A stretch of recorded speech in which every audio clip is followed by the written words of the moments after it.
Welcome to the Workers' World Labour Show. I'm your host, Helga Jansen-Dalvia, and welcome to Michaela Miller at the Labour News Desk. Over the past year, we've looked at COVID-19, the lockdowns, and how it's impacted on various groups of workers and communities.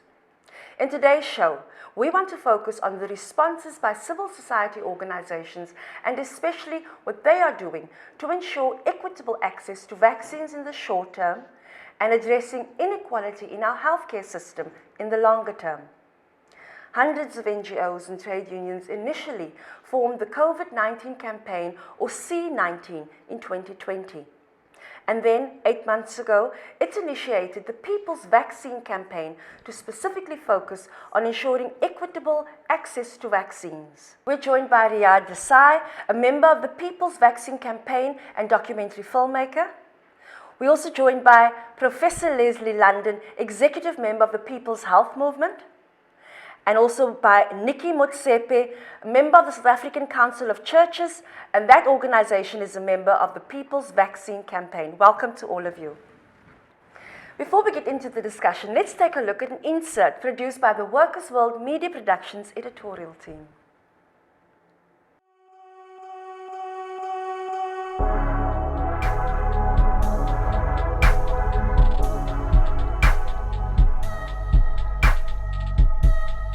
Good. If they give people the vaccine, it will help so much because people are getting sick because of COVID. I-vaccine lindeyona kodwa andithembanga i-vaccine kuba i-right ngoba into esithethwa ngabantu ukuthi i-vaccine maybe into engakubulala sometimes asazi. Ndicinga be-safe kuba ke ndithemba le khampani kuthi uyayenza. For uba andikava zinto ngayo like i-side effects ezimbi, so I think right. Initially in the beginning I had my doubts because of all the negativity, but I've realized that if we want to save lives we have to go for it. You know, it's a risk we're going to have to take, so I'm prepared to take that risk. COVID-19 has caught us unprepared. The level 5 lockdown, it really put pressure on how the churches or the organization can, intervene on the ground. And I think we had never experienced, such working conditions. Yonke into iyehamba. Angithi siyazi ukuthi bathi lesi sifo sithelelana ngokuthi omunye abe seduze komunye. Angithi omunye nomunye uyahamba yekubo nomunye uyahamba yekubo, so mayebuya ngakusasa wazi ukuthi ngabe right or akekho right mhlambe usena, so behlezi sithukile ngaso sonke isikhathi. During the pandemic, we have been working closely in training communities on the issue of COVID itself. After that, when the vaccine was introduced, we then moved on to train the communities, health committees, community health care workers on what is a vaccine, how it works, and the issues of equitable access to vaccines. We are calling for the World Trade Organization to waive its restrictions on enabling countries that can manufacture vaccines to be able to do so. TRIPS, which is a trade agreement. It's trade-related intellectual property rights. It normally, as a trade agreement, when it was established, it allowed countries who had intellectual property. So, for example, when you develop a vaccine or you develop a particular, like whether it's software, so anything that you develop that can constitute what they refer to as intellectual property, you then go and register it, and then through the global trade agreement, you basically stop other countries or companies from trying to compete with you. And if they want to copy your intellectual property or what it is that you're doing, or your innovation or whatever, there's quite a high cost and there's penalties, etc. And they bring this to the once you've patented or you've established this right under the trade-related intellectual property rights at the WTO. So in terms of at a country level, it becomes very difficult for people to have access to that kind of information or knowledge.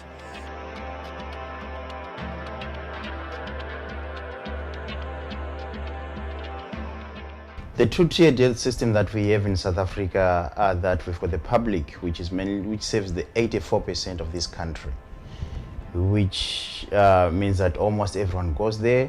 And then we've got a private sector, which serves only 16% of this population, and it mainly for the rich, and you have to have a medical aid for you to access it. Look, I mean, health should be a public right, a public good. People shouldn't be denied access to it because they are poor or don't have medical aid, or because they come from a country in the south, in Africa or wherever. Everybody should have a right to it. The rich won't be well off or protected if the poor don't have vaccinations. Just like countries in Europe and in the US, Asia won't be well off or protected if Africa, Latin America don't have vaccines as well. So we all need to have access to it. We need to get vaccinated so people can go back to work. And everybody's in it together, whether you're rich or you're poor, from the north or the south. We're all hit by the pandemic equally. I mean, the health system were already under immense pressure before the before the pandemic, and now extra pressure is coming on the health system. But the cut into the health budget didn't help any of the poor. But I think what contributes to that is it's all the fake news and the conspiracy theories, and you know, there's such a, I think, a lot of misinformed people, like in terms of the anti-vaxxer contingent. Like, I mean, if I can tell you about my best friend, she said she's not going to take the vaccine, and I'm like, why? She said, no, 2 people died in his land. And I said, well, at that stage, I said 3 million people were, vaccinated to date. So I think what also creates some of the anxiety, and I think it depends on how the media responds, is, for example, where people with the vaccine, for example, get COVID. And then people say, well, if I'm going to get the vaccine and I'm going to get COVID, and there's a chance that I'm going to get COVID anyway, then why am I taking the vaccine? We need justice in the distribution and vaccination of the nation. We need it also to be equitable, whereby everyone has got access to vaccines. We also need it to be transparent. If we don't have the vaccine campaign, I think we will run into trouble, and there's no one that will have an eye on what is happening. The People's Vaccine Campaign started beginning of this year. So primarily there was a call for organizations, individuals, movements and academics, etc. to come together, because we had felt at that time that our government was very quiet on terms of what their rollout plan was. So basically it was more for us to advocate and to demand from government, when is the rollout going to start? How are you going to vaccinate people? Who will be prioritized, etc., etc. So I do believe that the PVC played a pivotal role in terms of getting government to start responding to society to say, this is our plan. So it's also to hold government and the private sector accountable.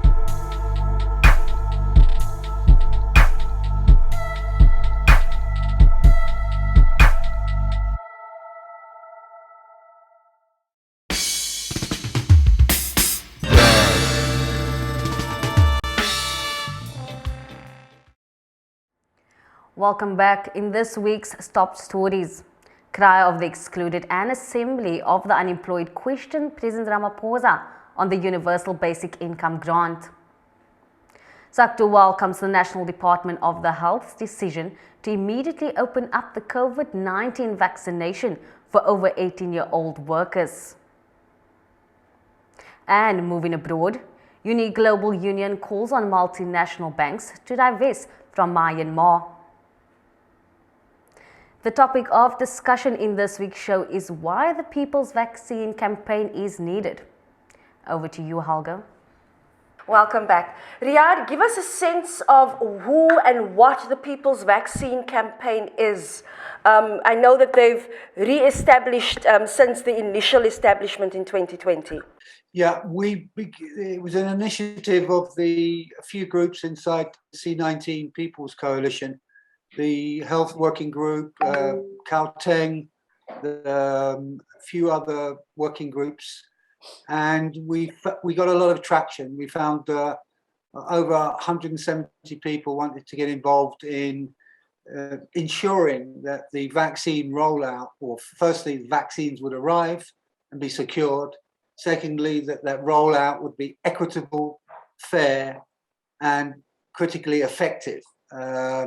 We know we have a weak Department of National Health, and the National Health it's based on provincial authorities, really. It's delegated to the provinces, and a number of those provinces are very weak outside of Western Cape and Gauteng in particular.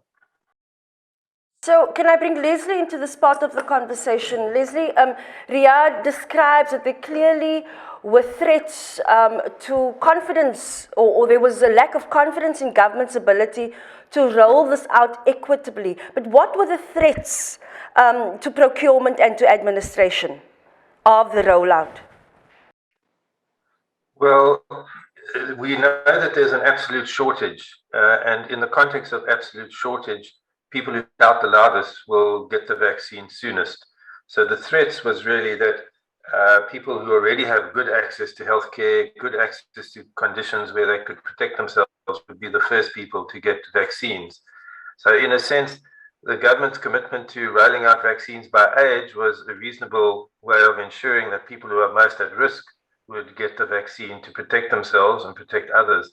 But there are many other threats to that. For instance, AfriForum tried to secure a court decision that would enable the private sector to procure vaccines and distribute vaccines outside of a framework that was ethical, and that was not successful, and it would have opened the door, in a sense, for well-unionized, well-supported, wealthy people to access vaccines ahead of other people who needed it first. Nikki, of course, what Professor London describes is pervasive throughout our state framework. Incompetence, uneven access, depending whether you live in the rural areas or you live in an urban area. But give us a sense of what were some of these issues that predates the concerns of the People's Vaccine Campaign. The inequalities already existing in our society. That's better. That's better. Thank you so much for giving us the opportunity to present our case here. The unjust system that has been that is out there, we have to make sure that as the activist of this vaccine, we actually level the playing ground. The unjust is that people in the rural areas, obviously, that the transport is an issue, the information getting to them in time is also an issue. Some of the people not even able to register, the poverty-stricken areas. And by the way, we just don't see that in the rural areas. We also see it in the cities because of the unemployment that has been created more, that is actually being added more by the levels that has been added now, the lockdown levels. And we are sitting at more than 150,000 people that are unemployed, that are registered at the moment, that we know for sure that they're unemployed. So this, the unjust had to be addressed. So had the AfriForum won that part of that case, a lot of people would have suffered. So it is good that everybody else has got the opportunity to go through this without being discriminated either by color, age, whichever way that we could be looking at it, or whether the person is suffering or not, because we cannot run a society that is like that. Thank you. Thank you. Riyadh, Nikki, of course, describes the existing inequalities in our society. But from the People's Vaccine Campaign perspective, this is, of course, an opportunity to struggle, to agitate for greater change in public health? Absolutely. What we've seen is a freeze on health posts and in other public sector, parts of the public sector, which are critical to containing and meeting this public health crisis head on, meeting the very real challenges on the ground. And what are they? They are shortage of staff, health professional staff, a shortage of beds. A number of provinces have attempted to address that and build additional capacity in hospital, away from the field hospitals, the temporary tents and so on that were put up. But they don't have enough people to man those beds. We don't have enough oxygen.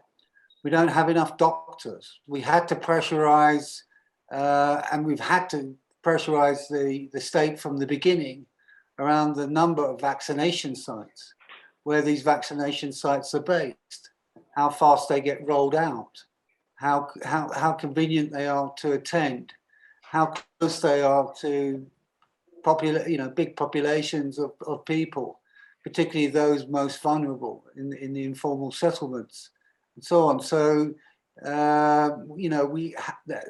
this has been delayed by the Treasury's unwillingness to release the money and release them so these jobs can be unfrozen, that we can get people in place in time, ahead of time. And so the state's been very reactive, doing things just in time. And this is the sort of system, the health system we have, a just-in-time system, in an attempt to save money, but which is costing lives because, we don't know when these surges are going to come. Also in Gauteng, where I'm based, the NICD, which sequence the variants to tell us what they're finding in terms of which variants are most predominant.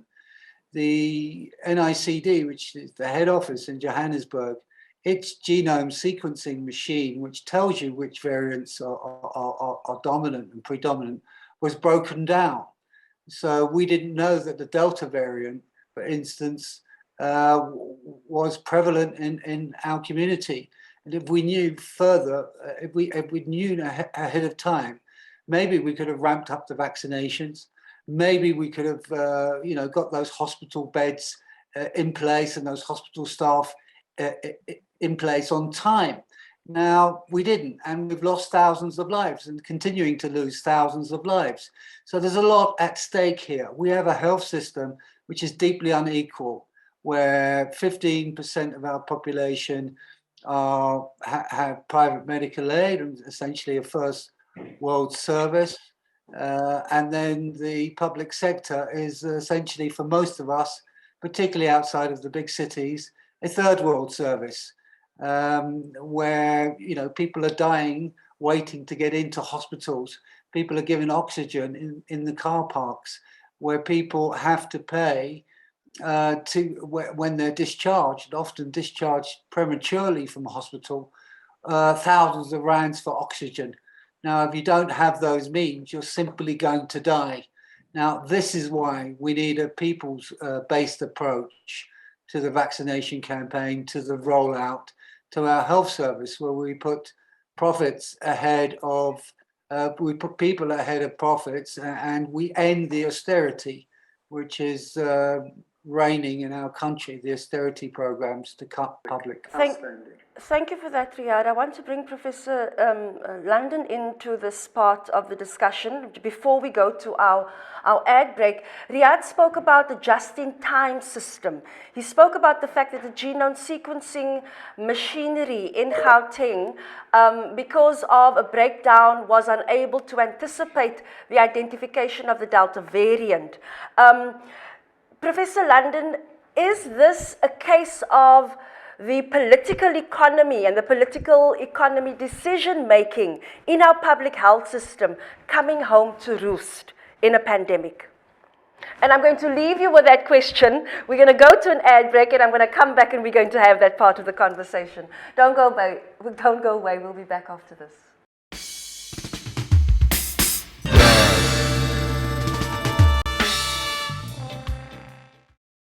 Welcome back. Professor London, before the break, I asked you to reflect on the decision making. Somebody said a few days ago, I was reading an article, and they said, we have some of the best policies in the world.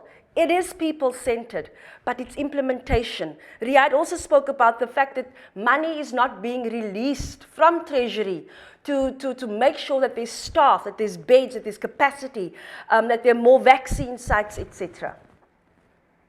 So the question, in effect, is this a political decision coming home to roost? Economic decisions coming home to roost? So it certainly is the case that it's an economic and political decision coming home to roost. It's not just the politics of the health service, it's also the politics of government, because within government, spending in social services is always under threat, and there's an unwillingness to recognize that the investment in social services, be it health, be it education, be it other forms of social services, is actually a benefit to the economy in the long term.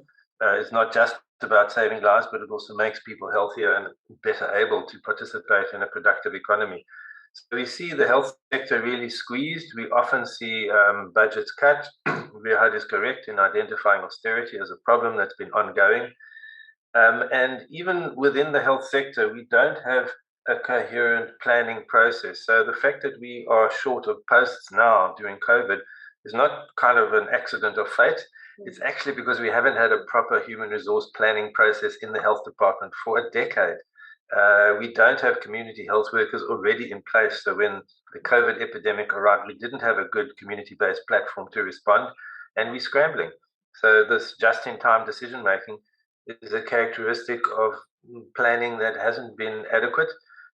Why it hasn't been adequate is partly because of political leadership, not identifying the need to sort it out. The fact that we haven't had a human resources for health policy that is able to deliver on the ground for so many years has not really troubled anyone, despite many statements from civil society, from the health sector, from unions, arguing about the urgent importance of it.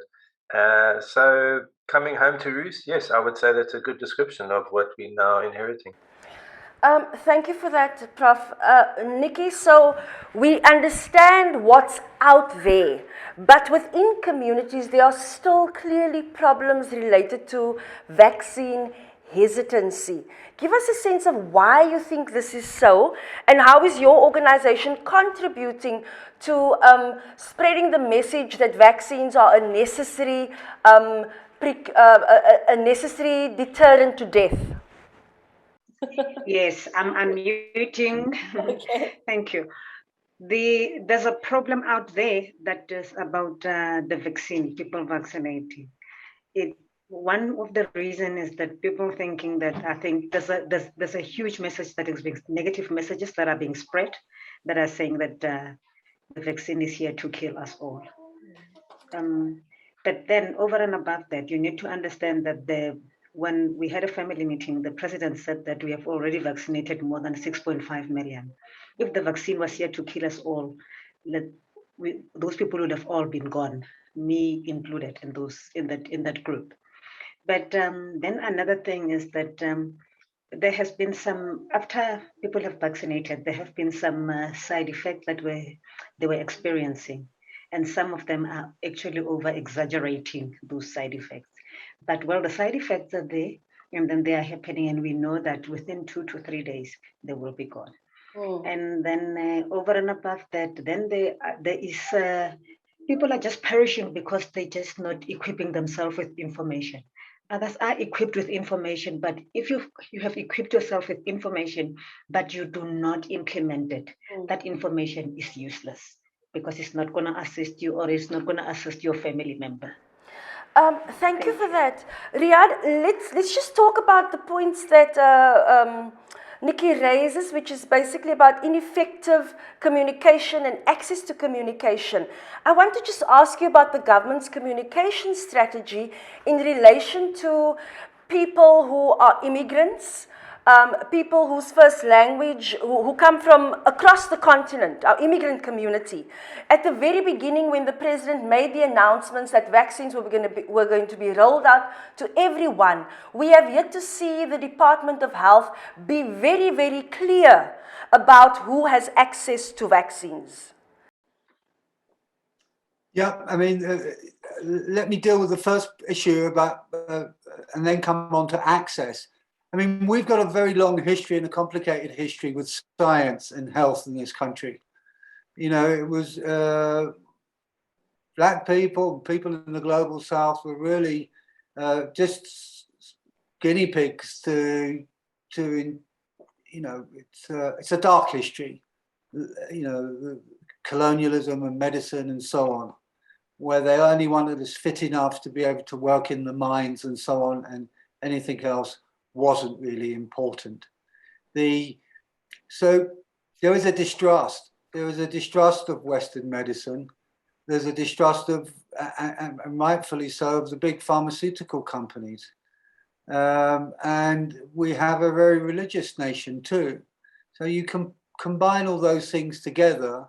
It tells us that, again, communication is critical. The World Health Organization recommends that at least 1% of the total budget for the response to COVID should be spent on communication.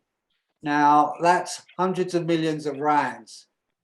Some of that money's already gone into the pocket of Digital Vibes and the former Minister of Health, who needs to be replaced urgently, and that guy needs to be expelled, not only from government, but from the African National Congress too, any leading position inside. We know what the SIU report says. So what does effective communication mean? It means actually trusted sources inside our society leading the charge. The trade unions need to be capacitated, the churches, the civics again. So people, you know, messaging coming from people, trusted sources. This is key. And we know a lot of the source people mistrust government. Now, many people think the vaccine's unsafe because it came around so quickly. Many people are concerned, you know, are convinced by conspiracy theories. And until you actually engage and in thorough programming, we know from the antiretroviral rollout with back in the day that we couldn't get the community take up until the churches had real consistent messaging around the issue to all their followers. It needs to happen again.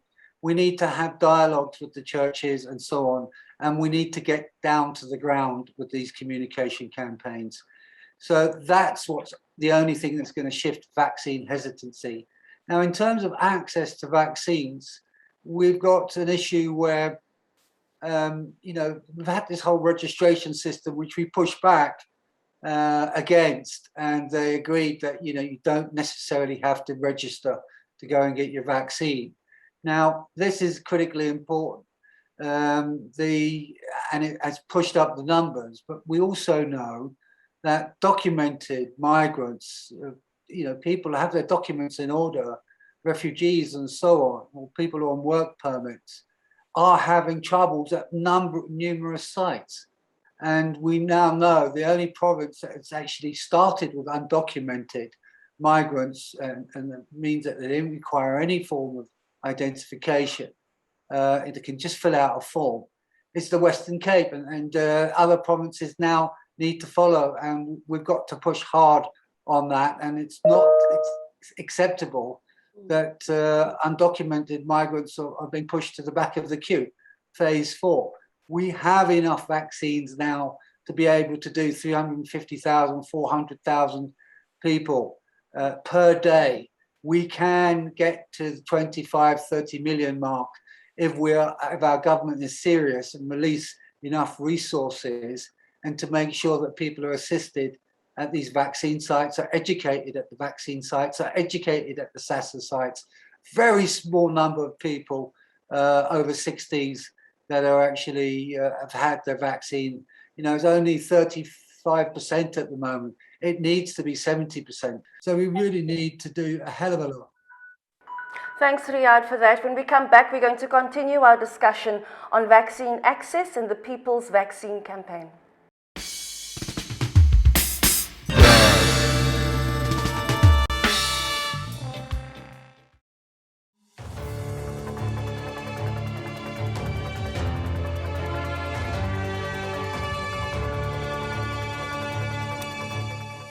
Welcome back to Workers' World. I am Michaela Miller. Thanks for joining us. We hope you're keeping safe and warm. South Africa's unemployment rate is worryingly high. In this country and every other country in the world, a great debate is underway about what can be done about the looming economic crisis. Well, on the 25th of July, President Cyril Ramaphosa addressed the nation and announced the reinstatement and expansion of the 350 Rand Social Relief of Distress grant and a return of an adjusted Level 3 lockdown. The grant ended earlier this year and civil society organizations have called for its reinstatement. Cry of the Excluded and Assembly of the Unemployed says that the President's address was a missed opportunity to listen to calls of millions of the unemployed, and the government should immediately institute a universal basic income grant of 1,500 per month, as unemployment and hunger leave more than 10 million without food, of which 3 million are children in South Africa. Economic research from a range of civil society organizations and economists shows that Treasury does have sufficient funds for a basic universal income grant and job-creating extended public services. They added that the first step should be to reject the notion that the private sector and wealthy individuals' ill-gotten wealth should not be taxed more. On Saturday, July 30th, the SACTU-affiliated Southern Africa Clothing and Textile Workers Union, SACTU, ramped up their vaccination program. SACTU members waited at the union offices at Bolton Hall in Durban to be vaccinated at their healthcare clinic. This comes after the union welcomed the National Department of Health's decision to immediately open up the COVID-19 vaccination rollout program for over 18-year-old workers. And lastly, in international news, in letters sent to the banks on the 28th of July, Global Union called for multinational banks to urgently divest from a named list of their shareholdings that are linked to Myanmar's military regime, given their severe human rights violation in the country. According to Uni, banks have at least $1 billion invested in shareholding in companies that have direct or long-standing commercial ties to the Myanmar's military or links to state entities that the military is controlling as a result of the coup. Global Union General Secretary Christy Hoffman said it's unacceptable to pretend it's business as usual for banks, and they have a responsibility to do all in their power to help stop the bloodshed and restore democracy in Myanmar. That's a wrap from the news. If you have any story you'd like to share with us, you can send a WhatsApp message or voice note to 081 552 4551, or simply send us an email to labor@wwmp.org.za. Just a reminder that the topic of discussion is why the People's Vaccine Campaign is needed, which Helga will conclude. Thank you, Michaela, and welcome back to you. Professor London, globally, healthcare is, of course, dominated by big pharma, the big pharmaceutical companies. How has this impacted on the readily availability of vaccines for countries like South Africa and Zimbabwe and Malawi to access? So the global world order has sort of relegated our countries of the South, to the subordinate position where we are always recipients of donor aid, we are recipients of the largesse of northern countries, and we are the recipients of the so-called technological expertise of private corporations in the north. But the COVID epidemic has really shown that to be a complete fallacy. So a lot of the companies which are now manufacturing vaccines are doing so on the back of huge amounts of public funding to support research. And yet they are then allowed to sort of patent their findings, and the patent allows them to hold the intellectual property, and then they can determine who gets the vaccine at what price and when. And Yeah, that has Professor, seen this Professor, incredible... can I ask you just to pause, especially on that point, because we know that Aspen, that is operating and manufacturing in the Eastern Cape, they have won the right to manufacture right here. Just explain to our viewers how that relationship with the state works, and whether Aspen will have the intellectual property, the ownership of that, or whether that intellectual property will be owned by the South African people. So it's a situation where Aspen is a proxy for a foreign company, in this case J&J, to what's called fill and finish. In other words, Aspen is not producing the vaccine from scratch. They are getting the ingredients to make the vaccine, and they're filling the vials and finishing it off. And it's all part of the production process, and it's very important, but it actually retains no intellectual property in South Africa, neither for Aspen nor for the South African people. And what we've seen is that in the arrangements that pharmaceutical and vaccine producers have engaged in, they have conceded to the fact that there's such an obscene global inequality in access. They have conceded that there needs to be some production in the South, but they have not given up any of the intellectual property that they own. In other words, they are doing it on the basis of largesse, of charity. So they retain the property. I'd like to bring Riyad, because I see that he's shaking his head. What is the People's Vaccine campaign, from a campaign's perspective? How are you going to deal with this deepening of entrenchment of inequality between the North and the South at this very pandemic moment? I think the Aspen deals move beyond just fill and finish, but Leslie's absolutely right. They will be doing all the manufacturing and putting everything together in the plant in maybe sometime towards the end of next year or the middle of next year. And that's a step forward. We need to build the capacity here. But as he says, the intellectual property remains with Johnson & Johnson, one of the biggest pharmaceutical companies in the world.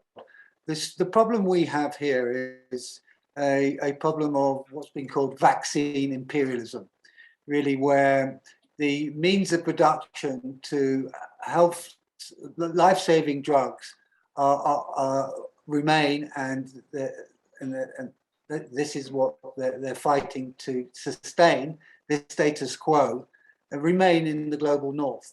Now, we've got to shift that, we've got to change that and be able to have our own vaccine manufacturing capacity from, and ability to innovate and so on. But that's going to take some time.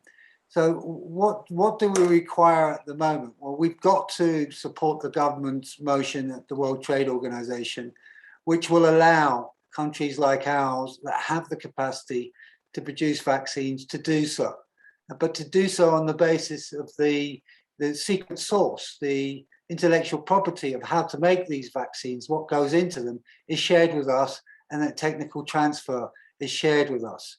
Now we've got we managed to press locally and internationally to get the Biden administration to accept that motion.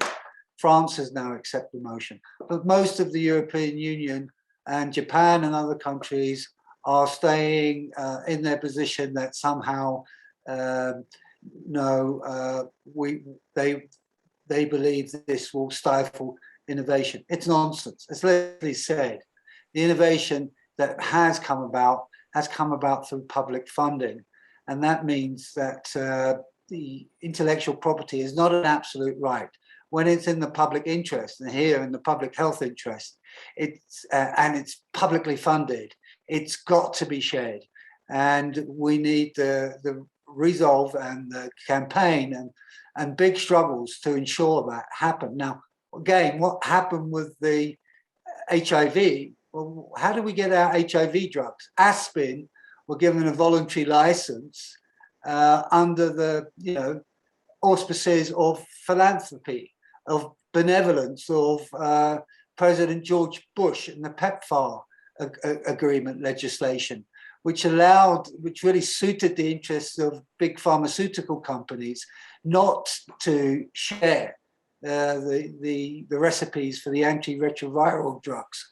Okay, the price came down, but we didn't back then we weren't able to get what we required.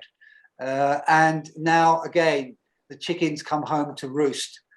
We didn't fight hard enough then for what was required. We relied on charity, and that's all they are willing to give us this time.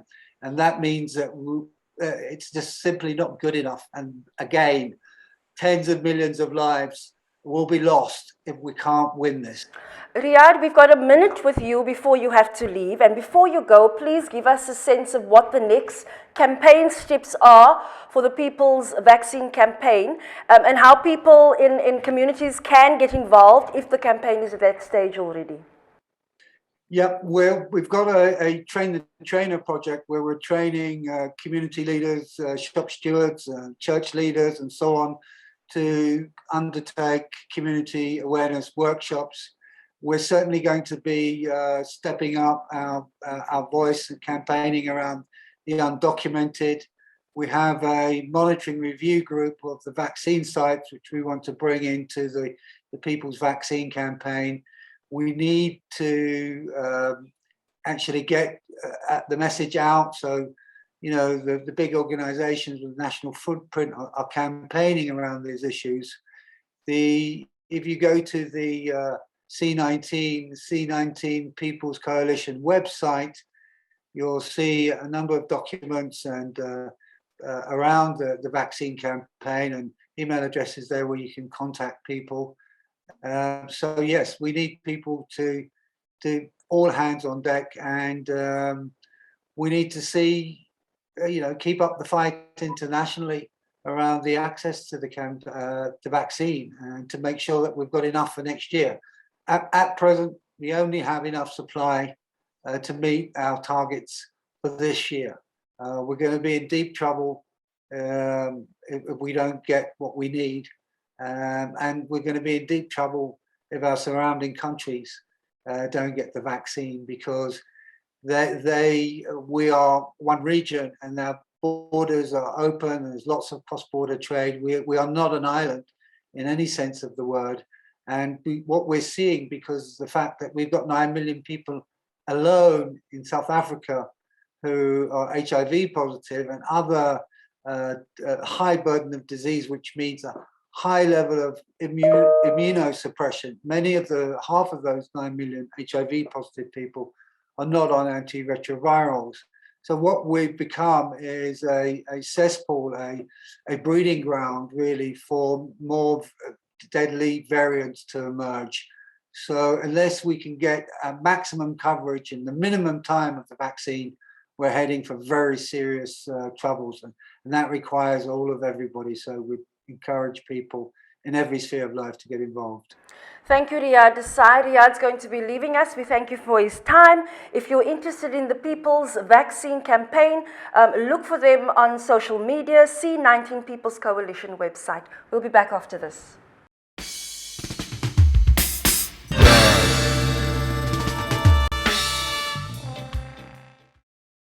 Welcome back. Nikki, give us a sense of what it is that your organization is going to be doing in the next period as the vaccine rollout hits the 18 to 34-year-old age group, and we know that that is quite an important age group economically. Nikki seems to be trying to find a comfortable space. While she does that, Professor London, let's see. Oh, yes, she is. We seem to have some gremlins. Nikki, have you heard my question? There we go. Again? Nikki, have you heard my question? My question was, what is your organization going to be doing to support the vaccine rollout, particularly for the 18 to 34-year-old age group, which, as we know, is the youth cohort, and is, economically, we really need their help. Okay, I didn't quite hear the last bit of what you were saying, but I think I've got the gist of what you. Okay. Basically, what happened is we have actually trained the trainers. We seem to have a problem with Nikki's line there. Professor London, if we can bring you into this, we'd like to know the People's Health Movement. What are the campaigning efforts that you are making to support the organizations who belong to the movement to get vaccine, to reduce vaccine hesitancy? So like many other organizations, PHM is part of a process of developing capacity in communities, working with communities such as community health workers, health committees, building their capacity to make sure that people who are most at risk are able to access. Rahad mentioned the training of trainers, and PHM has contributed to that through this process in developing an online package and developing a manual, also developing some videos. We have been working also to facilitate the capacity of community structures to engage with local health services, so health committees to engage with the health department when they plan their rollout, so that people who are most at risk can get access, old people, people who are bedridden, also people who are homeless, who aren't living on the streets, who don't have easy access to health services. We also holding government accountable in the sense of monitoring what government is doing. We've set up a project to do monitoring in communities and hope to continue this going forward so that we can provide the evidence where the rollout is failing to deliver vaccination equitably, and using that to lobby government to ensure that it redirects its vaccination program so that the people who need it most are able to get it. Thank you, Nikki. And once again, you're going to have to unmute yourself. The question is to you and your organization, of course, is that in this time of COVID, even though we want to encourage people, encourage groups of people to get registered, to get the vaccine, it cannot be organizing and mobilizing in the traditional sense. What is your organization doing to mitigate the risk to organizing in this time of COVID? What we are doing at the moment to mitigate the risk at this point in time is that most of the training that we have been doing, even in talking to our people, we have been using our Zoom phone, communication platform to those that can be able to access that platform. And then in other areas, we have been sending through messages on radio, on community radio stations, and there has been some little snippets that have been clips that have been done of around about 2 minute clips that would be messages that could be sent through the WhatsApp, that won't take too long for someone to listen to, or, in the social media space. And those are, because like everybody else today has got, almost everybody has got these phones that you could be able to access the social media. So that's where we have been, that's what where we have been actually practicing all this ourselves. And then the Facebook as well, there are some messages that are filtering through the Facebook. And then we're sending messages time and again, like just the two-liner kind of messages that are saying, play safe, cover yourself, do wash your hands, and your everyday message that everybody else knows, because people out there are still very careless. During the looting, we've seen that. People had forgotten completely about COVID.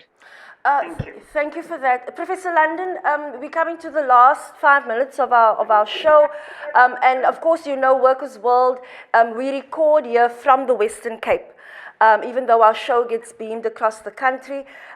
Give us your perspectives on, there are some political parties and civil society groups who are agitating for the Western Cape, which is fast becoming the epicenter, to go into lockdown, into its own version of a lockdown. The Premier of the province has come out and said, that is not necessary, we need to balance behavior. What is the People's Health Movement's position on particularly those provinces that very quickly spiral into epicenters of the disease? Should they have should those provinces have the right to go into their own version of a lockdown while they mitigate the hotspots? Well, in a general sense, if you have a particular problem in a particular province, it might be sensible to have a differentiated approach. But what we saw even in the first wave was that provinces followed the same trajectory, just at different times. So the Western Cape might be an epicenter now, but it's not going to be the epicenter in a few weeks' time, because the epidemic will peak and it will decline. It's terrible that so many people have died, but it's not going to carry on going up.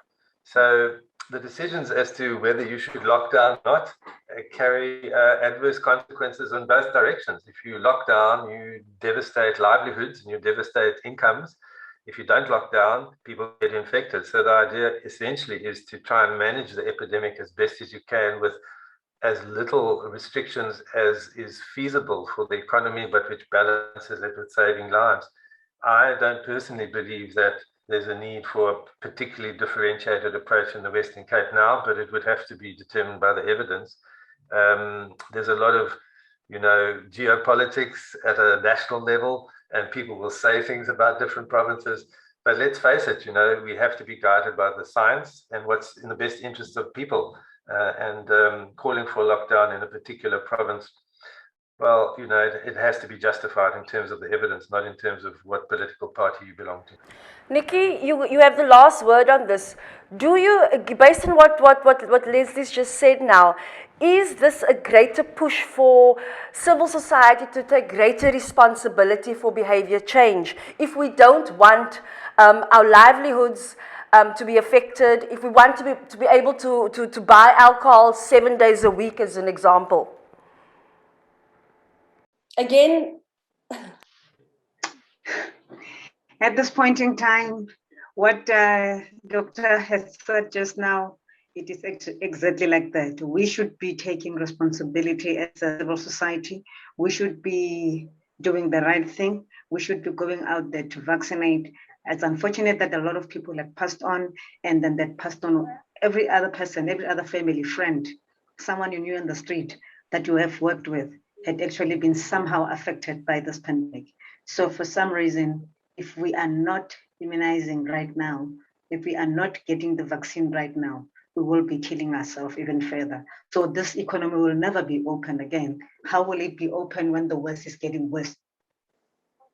Thank you very much. We need to bring it to the better. Thank you. Yeah. I'd like to say thank you to our guests, Professor Leslie London, Nikki Motsepe, and Ria Desai, who left us about 15 minutes ago. Thank you to all of you, and we hope to see you soon again on the Labour Show. And from me, Helgi Jansen-Daubia, and our crew here at Workers' World, Michaela, thank you for your report earlier in the show. We'll see you next time.